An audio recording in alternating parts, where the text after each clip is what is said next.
Twin Peaks, 6500 Southwest 3rd Street in Oklahoma City. If you're in Oklahoma City, come out to Twin Peaks. Enjoy the food, the scenery, and the beer. Okay, and of course, you can come out here and watch the OU Texas game, and there's other games on as well. After the OU Texas, you'll have Alabama and Texas A&M. So come on out to Twin Peaks and enjoy some great food, some great beer, and some great football. So OU Texas in the first half, it's a couple big things. I mean, first of all, it hasn't went anywhere. It's not very surprising to me on what's going on, right? OU's having trouble running the ball. Obviously, their best running back so far is their big power runner. It's Tawee Walker. Marcus Major's been a little has gave some help as well, but other outside of and Dylan Gabriel has the only rushing touchdown. So yeah, great first half for the Sooners. I tell you, I also predicted the Sooners need, or not predicted, but said the Sooners need to come out fast. What better of a start to a ball game than get an interception on the first drive? They're starting inside the 25-yard line, turn that into a touchdown. Texas comes back, drives down the field, another interception by the Sooners, but they ended up not moving the ball, and when they punt, they get the punt block, which results in the first touchdown for the Longhorns. It was an even game for a while. For pretty much the rest of the half, it was pretty even, match for match. But in order for the Sooners to win, they've got to keep up the dominance on defense. They've been giving up a couple of long passes here and there. Not necessarily some of them for first down, some of them not. But you know, the Sooners have got to keep it up. Offensively, they have got to throw the ball. Rushing the ball is not going to get it done. We don't have a good running attack. Texas got a good running game. I know you're trying to use the power back at Tyree Walker, but for the most part, we need to pass the ball. Offensively, I thought we have done pretty well. Throwing a couple passes downfield, been successful on those. Here's the key thing. So coming into the game, I didn't talk about this pregame. Coming into the game, the Sooners are averaging 7 penalties a game. The Longhorns were averaging 4. I don't know exactly what the total number is now, but I know at one time the Longhorns had already had 5 penalties, and the Sooners were at 2. I know the Sooners received at least 1, maybe 2 more penalties since then. So it's probably about even, pretty close to even.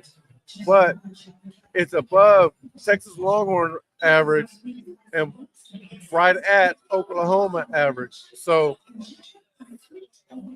if that keeps becoming an issue, it's in favor of the Longhorn. Now, before we get any further, like I said, if you're in Oklahoma City, come on out to Twin Peaks, get you some good food. I'm trying to show you what I got here. I got some macaroni and coleslaw. There's some ribs right there. Good dinner. I say, as soon as we're done with this segment, I'm going to be digging into the food. All right. You got beers out here, 29-degree draft beer. You can't get no better than that. All right. So come on out to Twin Peaks. Have some on Southwest 3rd, 6500 Southwest 3rd Street, right off I-40 in Oklahoma City. Get you some good food, some good drinks, and enjoy the OU Texas game. Now, a couple of big plays that I thought really made a difference in the first half was, all right, so Texas gets their first touchdown off the block punt. Now, there's celebration going on. They get flagged for celebrating. Brent Venables has a choice to accept the penalty on the extra point or the kickoff. He chose to accept the penalty on the kickoff. So that's automatically 15 yards they were given an advantage of. They come out and try to do a a trick play on a kickoff with a reverse, which I had no issue with. Texas also got their first down of the game off a trick play on a fake punt. So here we go. OU trying to counter on special teams. And when they do the pitch, it end up being an illegal forward pass. So, and that's from the spot of where it happened at, because they returned the ball all the way up to around midfield. Now, because it goes back to where the penalty happened at, which was around the 35-yard line, 35, the Sooners end up starting the ball at the 15-yard line. So around the 30, 15-yard penalty, That ended up being a big penalty, okay? So instead of starting at the midfield, you're starting at the 30. They didn't get any points out of it, which you probably only got to go about 20 yards and you're in field goal range. So I think that penalty itself cost the Sooners at least 3 points. Also, another penalty, or another play on the Texas second touchdown. Now, it was 4th down, 4th and 2. Texas goes for it. They get a touchdown on a wide open tight end because Billy Bowman and Gentry Williams both bit on the same offensive player, and neither one of them bit on the tight end. So I think really what happened is because it was a rollout, one of them was going to take the receiver, the inside receiver. The other one was going to take the quarterback, but it left the tight end wide open. So I don't know if it was the wrong defense call or a mix-up in the defenders, but either way, it was a costly mistake. They ended up taking the lead, 14-10, and then the Sooners bounced back with 2 field goals of their own to take the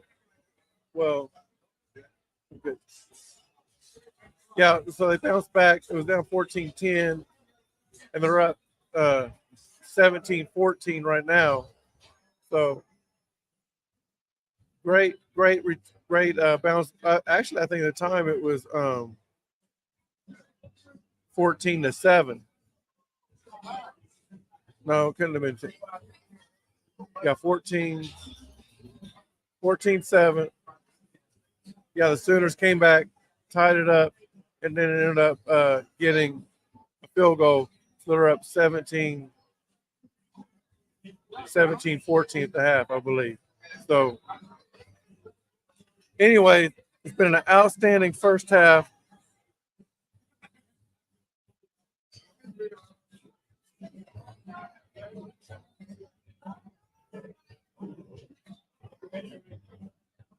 Great first half.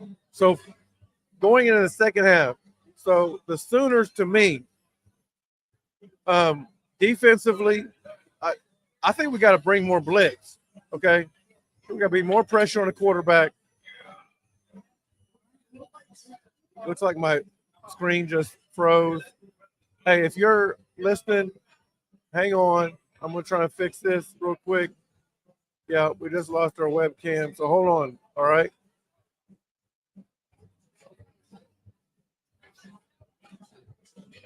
Actually, don't hold on. Come back on in about 2 minutes.